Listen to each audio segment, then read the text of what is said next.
Ola, rapaces, sei que ides facer unha peli de animación. Ben, aquí na miña biblioteca atopei un libro que vos pode axudar. Os bolechas queren saber como se fan os debuxos animados. Queredes velo? Como que non vos oigo? Queredes velo? Ben, pois aquí vai. Os bolechas están a ver debuxos animados na televisión. Sei que é un filme de piratas. Quen poidera saber facer un filme de animación? Braulio di que é ben doado facer debuxos animados. Só é preciso unha libreta ou un feixe de follas. Facemos un debuxo en cada folla e, ao pasalo rápido, vemos os personaxes en movimento, igual que un filme. Mais antes de dibuxar, é preciso ter unha idea. Hai que inventar unha historia. Os bolechas danlle os miolos. Loli xa ten unha idea. Unha cangura leva o seu fillo na bolsa da barriga. Dá un chimpo e o fillo vai polo aire. Entón a nai cangura estira a bolsa e o fillo cae dentro dela. Xenial! Os bolechas dibuxan os personaxes. Cada un fai un canguro ao seu xeito. Mas no canto de canguros se veían ratos, coellos, pitos e mesmo borranchos. Ai, o que pasa é que os bolechas precisan documentarse para saberen como son os canguros. Sonia e Braulio van ao parque zoolóxico. Carlos e Loli buscan en revistas e na internet. Para crear un personaxe, primeiro debuxamos cun lápis as formas básicas. Seguro que coñecedes un montón de formas. A que sí? Despois, imos completando o debuxo. Finalmente, rematámolo con rotulador, pincel, ceras... Os personaxes tamén teñen sentimentos, así que temos que aprender a debuxalos con distintas expresións. Veña, imos a practicar un pouco. Apetece vos? Pois repetide. Rabia. Facenda. Mala idea.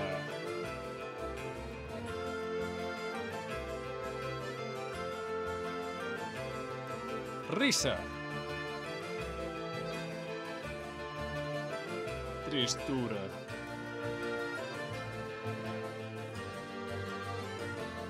Choro.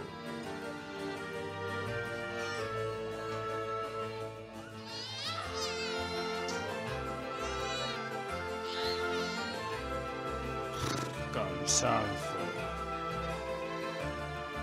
Ira. Fame. Mareo.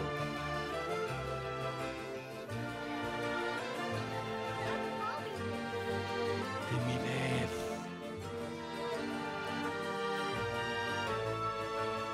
Terror.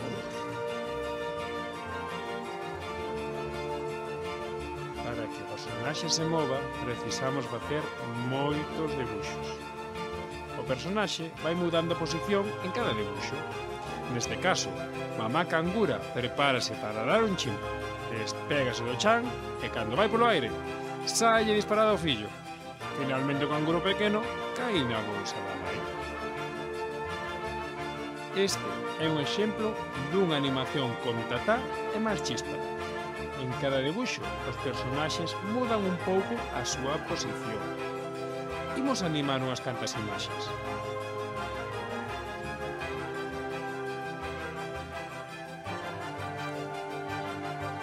Cantos máis debuxos fagamos, máis perfecta será a animación e máis tempo durará. Os bolechas xa teñen os personaxes creados. Agora van a debuxar a historia no caderno. Carlos comeza pola última folla co primeiro paso. O debuxo faise na esquina superior da dereita. Sonia pasa a folla para facer o debuxo seguinte. Isto é apaixonante. Pili fai o segundo debuxo calcando polo primeiro. Por iso, pon o caderno na xanela. Os dibuixos animados fanse calcando, para poder ir mudando a posición dos personaxes. Pili vai pasando as follas e movendo a mamá cangura. A animación está rematada. Agora, soltamos as follas do caderno e vemos o movimento. Mamá cangura salta realmente. Os dibuixantes profesionais tamén calcan os dibuixos. Eles utilizan unha caixa de luz. Un filme de dibuixos animados fanno moitos dibuixantes. Os fondos son os escenarios onde se moven os personaxes. Os profesionais escanean os dibuixos e montanos cun programa de ordenador. Os dobladores póñenlles voz aos personaxes. As animacións pódense facer tamén con monecos de plastilina, con figuras de papel recortadas ou con programas informáticos de 3 dimensións. Os bolechas están a ver na televisión o filme de Mamá Cangura e o seu fillo. É a súa historia feita por profesionais. ¡Guau! Gustouvos? Mi madriña, isto paréceme moi complicado. Como me gustaría ser unha personaxe de animación. Pero bueno, mentres teño que conformarme con ser un gato bibliotecario. Así que se vos gustou o conto e queredes aprender esta e outras historias, pois podedes vir visitarme á biblioteca do Crademeis. Ata logo!